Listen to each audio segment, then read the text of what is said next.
Hey, folks, it's your buddy Mike Messier. Just listened to an interesting story here. Britney Spears, The Woman in Me, Audible. This is getting some attention. Been out for maybe a month and a half or so. But yeah, I banged it out pretty quick. I listened to it basically yesterday, and today I finished it. About 5 hours and 14 minutes. Brittany I always like audiobooks where the actual writer, the author, if you would, reads their own audiobook. Sometimes with celebrities, it's a mixed bag. Molly Shannon, I just listened to her audiobook earlier this year. She read her own book. I would have liked to have heard Brittany read her own book, but she does introduce in her voice the kind of prologue or the opening, and she basically says it's too hard for her to deal with this stuff. And once you get into the book, you kind of find out why. And look, I was a bit skeptical going in. I mean, first of all, I'm skeptical. Did Brittany actually sit down and write this book? I don't recall if she's listed a co-author or a friend to help her write this thing. Sometimes they do that. But whether she actually sat there and wrote it or dictated the book to someone else, I don't know. But the story, I think she shares so much that's pretty intensely personal. I can't really see a motivation for her to make up some of this stuff. It doesn't always make her look perfect. Not that she's claiming to be perfect. And I mean, I guess I'm more of a Britney Spears fan coming out of this book than I was going into it. Also, keeping in mind that every story's got three sides: your side, my side, and the truth. We don't have the luxury of listening to some of the other people's side. The Justin Timberlake's or her parents, especially her father. He does not have a chance to rebut in this thing, obviously. I recently watched Club Shay Shay. Shannon Sharp had Tommy Davidson, if you remember him, on as a guest. I guess Tommy had some issues with Will Smith and Jada Pinkett Smith years ago. And I guess Tommy Davidson wrote his autobiography. And he told an incident of how he kind of had a falling out with the Smiths. And apparently, according to Tommy, whenever you publish a book and you tell stories about people, their real names, you have to get their permission to publish that. So the Smiths had to approve it. So if that's the case for Britney's book, I kind of wonder if the Justin Timberlakes and the Spears father and her mother and her sister, did they all approve of this storytelling? Because that would be interesting to me because they all look like scumbags. By the end of this book, you're kind of really angry with her father, her little sister, her mom. They all seem like people that are really horrible and exploited this phenomenon named Britney Spears. Now, for me, I honestly, and I'm not bragging or trying to be, distance myself from her, but I don't have any Britney Spears albums. Probably the closest I ever had was a Christina Aguilera Best of CD. I do appreciate Britney, her music, but it wasn't my thing to go out and buy it. But I've certainly no, general sense her career. Um, this conservative ship we heard about 3, 4, 5 years ago um, was really when it started to become a thing. There was one YouTube guy who did like a free Britney video, and then it kind of gained steam. And next thing you know, Britney Spears free Britney shirts are everywhere. And I did like that portion of the story where Britney basically thanks her fans for helping her get out of the conservatorship. Maybe some stuff I would have liked to have heard more about, like I guess the good years, for lack of a better term. It does seem to be like an overnight sensation, and maybe that's how she experienced it. The going from just a kid actor on the Disney Mickey Mouse Club, the reboot, to suddenly being world famous. I guess I would have liked a few more nuances in there, but I guess her life has just been surreal. Michelle Williams, the actress, I think it was Michelle Williams a couple of years ago, or was it? It was Kirsten Dunst. It wasn't. See, there's like three. There's three of these early 2000s actresses, maybe four. It's like Reese Witherspoon's like the queen of them, and then I would say probably Kirsten Dunst is number two, and then I'd say Michelle Williams is number three. And I'd say like Dominic Swan or Swain is number 4. That's how I kind of rank these early 2000s, mid 2000s blonde actresses. But Reese is the queen of that sect. Um, and like I said, Michelle's kind of like third on the list. Maybe she's above Kirsten Dunst. Also, it says at the end of the book that talk about someone we haven't talked about, kind of in that same cloth. Britney's audio recording of the intro was recorded apparently by was it Kate, not Kate Holmes, Goldie Hawn's daughter, Kate. What was Goldie Hawn's daughter's name? God, all these people. But anyway, it's an interesting story. It does get you kind of mad. I do think that there's some nice receipts. You know, if I go back later, if I have the energy to make a nice thumbnail for this fucking video, like there would be some receipts. You know, she's handing out receipts, as the kids say. And Timberlake obviously gets some receipts. Federline, the father of 2 of her children, gets some receipts. And some other people you wouldn't expect, but she names out Meredith Vieira, who's a Rhode Islander. She gets a little shout out, and not in a good way. Meredith Vieira, you know, interviewing, or Meredith fucking Vieira, as Britney says, gets called out for interviewing Britney's mom.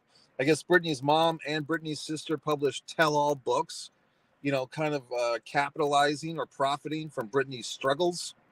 And Meredith fucking Vieira gets a shout out. Sarah Silverman, you know, who I like Sarah Silverman as a comedian, but, you know, she gets a little shout out here, a little receipt from Britney. And, you know, and you kind of see this cruelty. And, you know, that's an interesting thing. I mean, was this people rant and rave about this movie, Love Actually. A friend of mine a couple of years ago was telling me I had to go see Love Actually because I'd never seen it.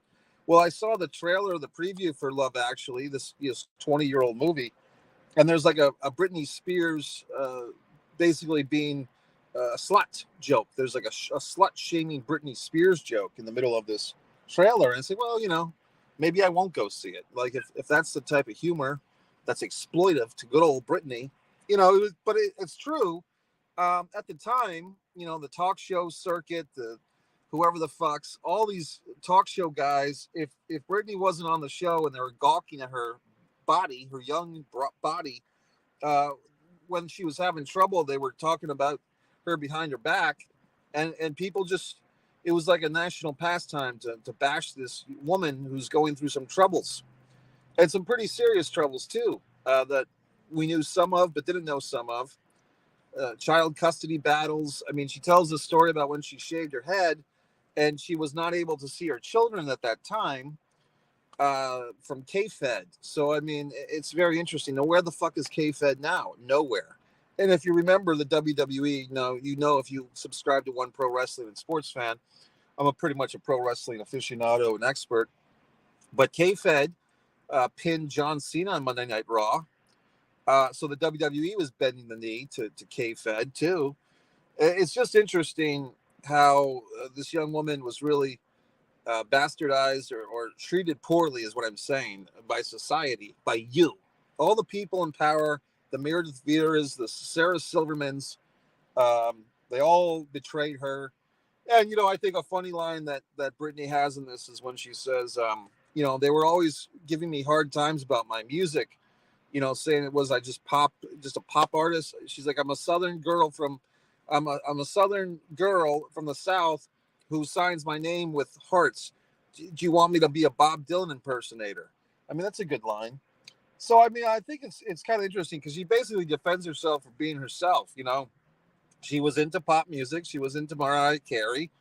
You know, she shouldn't be expected to be a Bob Dylan impersonator. So I really enjoyed this book. I mean, I think the book was a giant FU to dad, FU to mom, FU to sis, FU to the system, the court system, the legal system, FU to the media. I think Britney put all these assholes in check.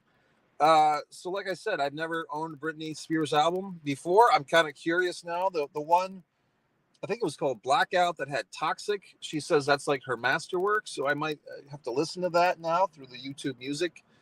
But but it's interesting. Like I was not a Britney Spears fan, but something compelled me to listen to this audiobook. Um, I do feel Michelle Williams, to give her credit, she did a nice job. She did not try to impersonate Britney or do a Southern Belle voice, not that I could tell. But after a while, you kind of like just feel you're listening to Britney. Um, and a special shout out for wherever the fuck it's worth to all the free Britney people who, people made fun of them too. And I think the fun of that was just, why would people make fun? It's like, well, why do you care about this Britney Spears? Well, they were fans. They saw human beings struggling. And Britney herself in this book makes a great point. I'm making millions of fucking dollars. I'm doing cameos on sitcoms. I'm playing Las Vegas 7 nights a week. Yet I can't balance my own books. Yet I'm not in control of my own life. Like I said, there's also a thing where I'd like to kind of hear the flip side of this, because Britney does admit that she almost basically killed herself and her boyfriend driving off a cliff, I think the day before the conservatorship began. So she does admit that like there was a catalyst for her being put under the conservatorship. What a weird word, conservatorship. However, as she says, why did it have to be her father? Her father, who was a struggling alcoholic when she was a kid. Why was he the one? I guess he's the one that wanted to be. So it does make you challenge this court system a little bit. Very tough stuff here, folks, because different states have different laws. People with mental illness or mental struggles or danger to their own health, you can make a case, that there should be these conservatorships, but at the same time, at what point is it too much? So I can totally see that debate. That's why I said, although I really get Britney's point of view on this, I would still, if the father has any defense for himself, now's the time, bucko. In the fucking courtroom of Mike Messier, you have your fucking 24-hour window, asshole, to defend yourself, and then I will judgment on you. I will serve judgment, okay?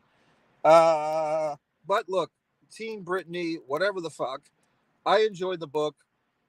I have more respect for her coming out. Now, look, she does have some things where, sometimes these people, just to me, I mean, one thing that she keeps doing that I guess I do have to question a bit, and it's not my place to question, but I'm just thinking out loud for you. Several times she's like, we were going to start our own little family. Like, she kind of does this gimmick where first she's a stepmother to K-Fed's kids, then she's a mother to two of K-Fed's kids, then they get broken up, and maybe 10 or 12 years later she's marrying this other guy and they're trying to have a baby. And every single time it's like, oh, we wanted to start a family, we wanted to start a new family. It's like, how many goddamn families do you have to have? You know what I mean? Like, that's one of these gimmicks where people who feel the need to have children, it's not good enough to have children with this other asshole that you're divorced from. You have to have children with a new asshole or this other fuck or whatever. It's like everyone feels they're so goddamn important that they need to have all these children and stepchildren and start all these fucking families. I don't agree with that. I mean, it's like, why don't you just concentrate on the family you have? You know what I mean? The kids you have, the stepkids you have, try to work with that palette before you go cross-pollinate with other people again. Just my 2 cents, Brit.